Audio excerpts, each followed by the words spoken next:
Hi friends, welcome to my channel. பிரபஞ்சத்துக்கிட்ட நம்மளால் ஈஸியாக கனெக்ட் பண்ண முடியும்.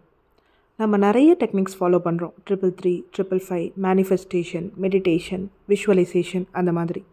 ஆனால் நான் ஒரு சின்ன ஸ்டெப்ஸை ஃபாலோ பண்ணி எனக்கு என்ன வேணுமோ அதை நான் அச்சீவ் பண்ணேன்.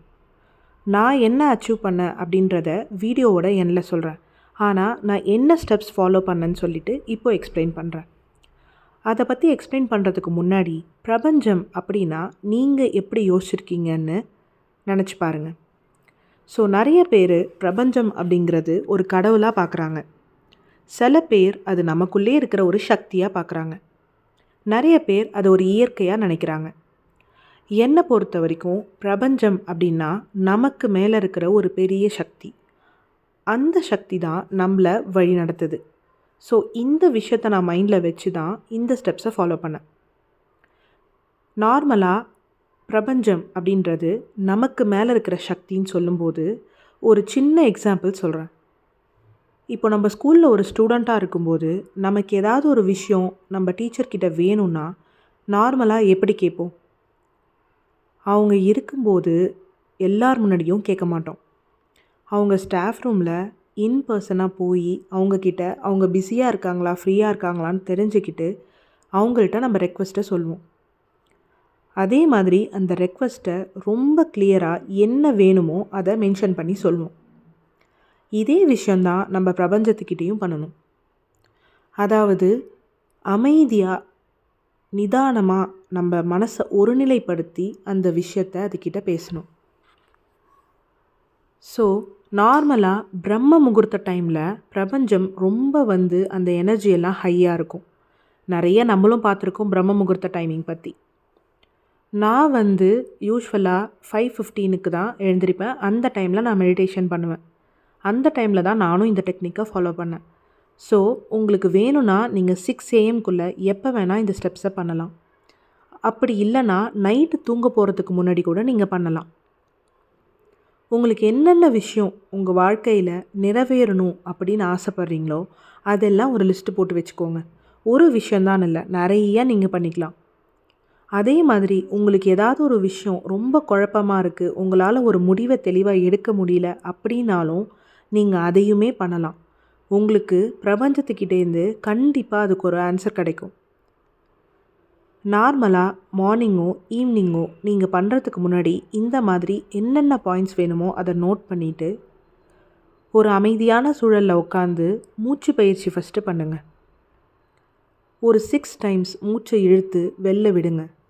உங்கள் மனசு தளர்வாகிறத நீங்களே ஃபீல் பண்ணலாம். அந்த மாதிரி ஆனதுக்கப்புறம் உங்கள் மைண்டை ஃபோக்கஸ் பண்ணி பிரபஞ்சத்துக்கிட்ட என்னென்ன விஷயம் உங்கள் லைஃப்பில் நடக்கணும்னு நீங்கள் ஆசைப்பட்றீங்களோ அது எல்லாம் நடந்ததா சொல்லி நன்றி சொல்லுங்கள் பிரபஞ்சத்துக்கு. எல்லா விஷயமும், ஆனால் நீங்கள் கேட்குற ஒவ்வொரு விஷயமும் ரொம்ப தெளிவாக சொல்லுங்கள். எக்ஸாம்பிளுக்கு இப்போ உங்களுக்கு ஒரு கவர்மெண்ட் ஜாப் வேணும் அப்படின்னா அந்த கவர்மெண்ட் ஜாபில் என்ன பர்டிகுலர் போஸ்ட்டோ அதை சொல்லி அது எனக்கு கிடச்சிருச்சு, அதுக்காக ஹெல்ப் பண்ண பிரபஞ்சத்துக்கு நன்றி, அந்த மாதிரி சொல்லுங்கள். ஒரு 10 நிமிஷம் எடுத்துக்கோங்க. அதுக்கு மேலே உட்காராதீங்க. கண்ணை மூடி தியானத்தில் என்னென்ன விஷயம் உங்களுக்கு லைஃப்பில் வேணுமோ அதெல்லாம் கிடச்சிருச்சு, அதுக்கு ஹெல்ப் பண்ண பிரபஞ்சத்துக்கு நன்றி அப்படின்னு சொல்லுங்கள். இதை நீங்கள் ஒரு 6-7 வாட்டி சொல்லும்போது அது கண்டிப்பாக உங்கள் லைஃப்பில் நடக்கும். ஆனால் நீங்கள் கேட்குற விஷயத்தை பொறுத்தும் இருக்குது. இப்போ நீங்கள் ரொம்ப பெரிய ஒரு கோலை வச்சிங்கன்னா அது கொஞ்சம் டைம் எடுக்கும். ஆனால் அந்த கோல் ரீச் ஆகிறதுக்கு சின்ன சின்ன ஒரு சக்ஸஸ் இருக்கும்ல, அதெல்லாம் நீங்கள் கண்ணுக்கு ஏற்றாப்புல பார்க்கலாம். அதே மாதிரி ஏதாவது ஒரு விஷயம் உங்களுக்கு குழப்பமாக இருக்குது, என்னால் முடிவெடுக்க முடியல அப்படின்னா அந்த விஷயமும் நீங்கள் எப்படி இதே மாதிரி நன்றின்னு தான் சொல்லணும். அதாவது நான் இதெல்லாம் எனக்கு சரியாயிடுச்சு நன்றி அப்படின்னு சொன்னீங்கன்னா உங்களுக்கு அதுக்கான விடை ஒரு 2-3 டேஸ் இல்லை ஒரு 1 வீக்கில் கண்டிப்பாக உங்களுக்கு தெரியும். ஒன்று உங்கள் மனசில் அதுக்கான ஒரு ஐடியா வரலாம்.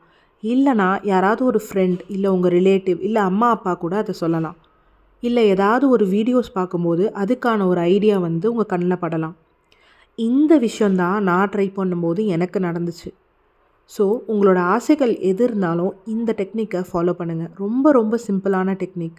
நீங்கள் இதை டெய்லி பண்ணும்போது உங்களுக்கே ஃபஸ்ட்டு விஷயம், நீங்கள் ஒரு விஷயம் ஆசைப்பட்றீங்க அப்படின்னும்போது கண்ணை மூடி அது கிடச்சிருச்சு அப்படின்னு மனசார ஃபீல் பண்ணி நன்றின்னு சொல்லும்போது உங்கள் மனசுக்குள்ளே அவ்வளோ ஒரு சந்தோஷம் வரும். நீங்கள் ட்ரை பண்ணி பாருங்கள். கண்டிப்பாக அதை நீங்கள் ஃபீல் பண்ணுவீங்க. ஸோ நான் வந்து எனக்கு என்னோடய யூடியூப் சேனல் நான் ஸ்டார்ட் பண்ணும்போது நீங்கள் என்னோடய ஓல்டு வீடியோஸ் பார்க்கலாம். டிஃப்ரெண்ட்டாக வீடியோஸ் போட்டிருப்பேன். ஒரு கட்டத்தில் எனக்கு ஆக்சுவலாக வந்து என்ன கண்டென்ட் போடுறதுனே தெரியல. ஏன்னா நான் நிறைய திங்ஸ் வாங்கி ரிவ்யூ போடுற மைண்டும் எனக்கு கிடையாது. நான் நிறையா வாங்கவும் மாட்டேன். அப்படி எனக்கு ரொம்ப ஒரு மாதிரி ஒரு கஷ்டமாக இருக்கும்போது எனக்கு வந்து அது ரெஸ்ட்லெஸ்ஸாக இருந்துச்சு ரொம்ப மைண்டு. ஸோ நான் என்ன பண்ணேன், நான் கண்ணை மூடி தியானத்தில் இருக்கும்போது ஓகே நம்ம வந்து இந்த ஒரு விஷயத்தை வந்து நம்ம தேங்க்ஸ்ன்னு சொல்லிடுவோம். ஸோ நம்ம தேங்க்ஸ் சொல்லும்போது நமக்கு மைண்டு காமாயிடும் அப்படின்னு சொல்லிவிட்டு நான் வந்து தேங்க்ஸ்ன்னு சொல்லிவிட்டு ஒரு வாரம் பண்ணேன். எனக்கு அதுக்கப்புறம் சடனாக வந்து வீடியோஸ் பார்க்குறப்ப ஏன் நம்ம லா ஆஃப் அட்ராக்ஷன் நம்ம ஃபாலோ பண்ணதை எக்ஸ்பிளைன் பண்ணக்கூடாது, ஏன் நம்ம அதை வீடியோவாக போடக்கூடாதுன்னு ஒரு தாட் வந்துச்சு. எனக்கு அது ரொம்ப ஹாப்பியாக இருந்துச்சு. இப்போ நீங்களே பார்க்கலாம் 1 வீக்குக்கு நான் 2 வீடியோ போடுறேன். ஸோ அதனால தான் நான் வந்து இந்த விஷயத்த சொல்லணுன்னு ஆசைப்பட்றேன். எல்லோரும் இதை ட்ரை பண்ணி பாருங்கள்.